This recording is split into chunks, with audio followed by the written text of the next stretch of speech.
Right, well, to be honest, I've never attended a sporting event, but I'm going to tell you about one that took place in my country about 2 years ago, the European Football Championship.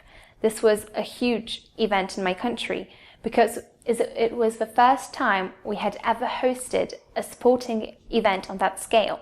It was a huge opportunity for my country. The event takes place every 4 years, I believe.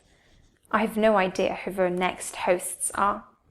Anyway, even though I didn't attend any matches, I did experience the atmosphere, and it was really nice. There was a lot of excitement and a lot of visitors from different countries with their faces painted, waving flags and so on.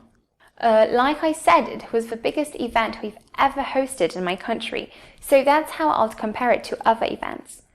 And despite the fact that the national team did very poorly, I think it was a pretty exciting tournament on the whole. I remember we had these huge screens everywhere where large crowds of fans gathered to watch the matches. And I was, of course, rooting for my country, although deep down I knew they weren't going to get very far.